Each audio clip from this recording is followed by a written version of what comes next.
ल आज म तपाईहरुलाई मन्चुरियन बनाउन सिकाउँदैछु है। यहाँ इन्डियाको फेमस हो यो मन्चुरियन फेरि नेपालतिर त खासै चल्दैन। पहिला चाहिँ पत्ताकोबीलाई यस्तो मसिनो गरेर काट्ने,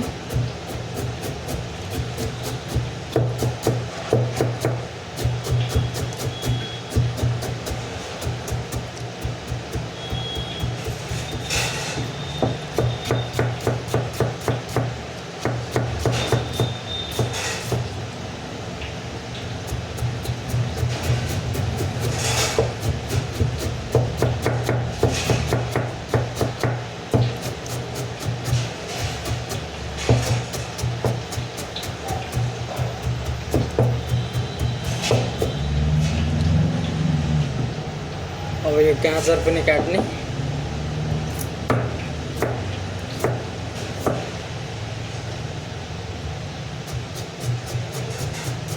गाजर र पत्ताकोबी चाहिँ अनिवार्य हुनुपर्छ है, अरू नभए पनि चल्छ भयो।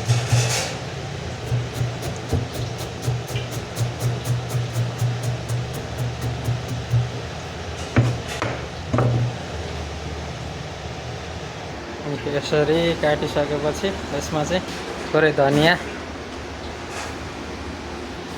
हरियो खुर्सानी, अदुवा, कसैले अदुवा हाल्छ कसैले हाल्दैन है, आफ्नो इच्छा। थोरै नुन,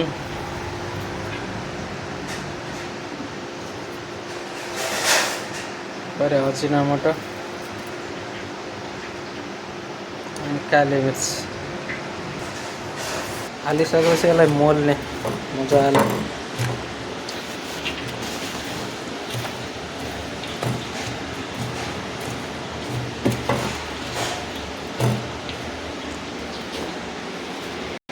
यसलाई एकछिन राख्नुपर्छ है, यो पत्ताकोबीले चाहिँ पानी छोड्छ अनि राम्रो बन्छ कि मन्चुरियन। अहिले चाहिँ त्यो छ, एकैछिन 5 मिनट जति पार्नु पऱ्यो कि यसलाई चिरिप्प।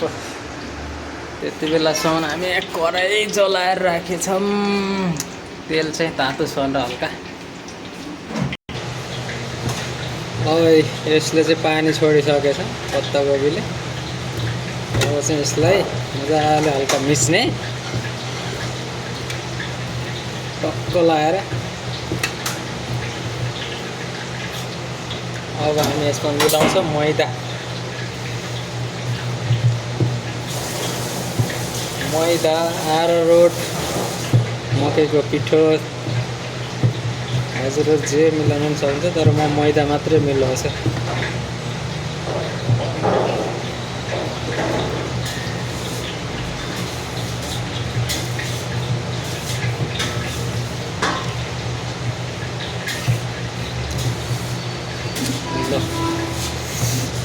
यो चाहिँ भइसक्यो। अब यसमा पानी राख्ने।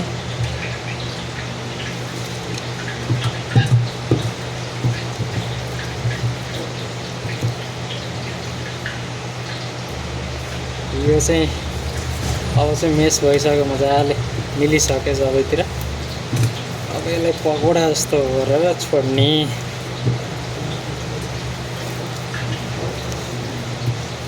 के भयो अरे दाइ, किन भुनभिन भयो तपाईँ यार? ओइ नगर्नु न यार।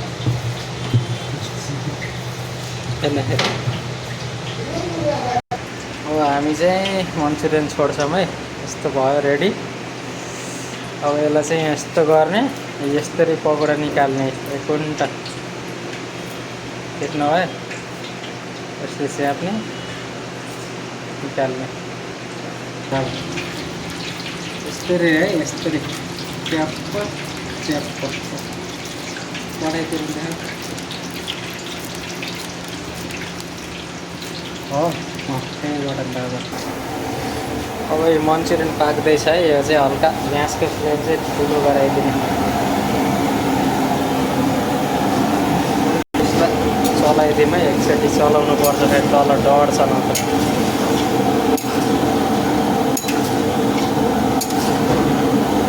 10 मिनटपछि पाकेर रेडी हुन्छ। यो चाहिँ हाफ डाउन चाहिँ भइसक्यो है। यो कसैले चाहिँ यस्तै निकालेर राख्नुहुन्छ। हाम्रो अर्को चाहिँ यहाँ फुल डाउन हुन्छ। अब यो रेडी भइसक्यो है मान्छेले